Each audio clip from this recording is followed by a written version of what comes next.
Welcome. Today we are going to demystify the Chi-Square Test Statistic. You have probably seen this formula before in your statistics class. It looks complex with the Greek symbols and summation signs, but it is actually a very simple way to measure difference. Let's break it down piece by piece. Here is the full formula. Chi-square equals the sum of observed minus expected squared, divided by expected. It has three main parts: the observed data, the expected data, and the summation symbol, which means adding it all up. Don't worry about memorizing it yet. We will understand the logic behind each part. The core of this test is comparing two things, reality versus theory. O stands for observed. This is the data you actually collected from your experiment. E stands for expected. This is what the math says should happen if everything was perfectly fair or random. The Chi-square test just measures the gap between these two. The first step in the math is simple subtraction. We take what we observed and subtract what we expected. This gives us the difference, or the deviation. If this number is 0, it means our data perfectly matches the theory. If it is large, something interesting is happening. Next, we square that difference. Why do we do this? Two reasons. First, it gets rid of negative numbers so they don't cancel out the positive ones. Second, it penalizes big mistakes.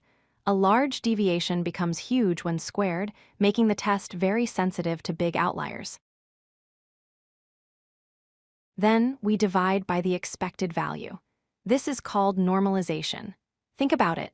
Missing a target by $10 is a big deal if the price was $10, but it is nothing if the price was $1 million. Dividing by E puts the error into the correct perspective relative to the size of the data.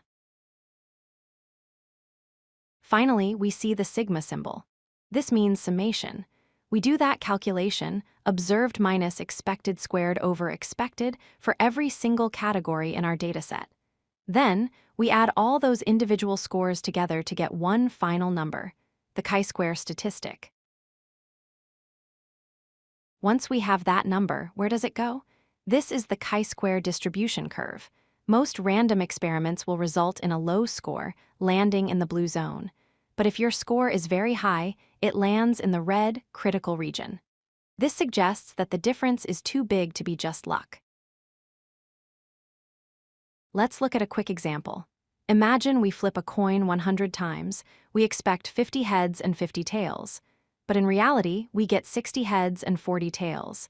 Is this coin fair, or is it rigged? Let's use the formula to find out. We calculate the score for heads and tails separately. For heads, the difference is 10. 10 squared is 100. Divide by the expected 50, and we get 2. We do the same for tails and also get 2. Adding them together, our total chi-square score is 4. So, what does a score of 4 mean? In statistics, a small chi-square value means your data fits the theory well. A large value means your data does not fit the theory. A score of 4 is often on the borderline, requiring us to check a specific table to see if it is statistically significant.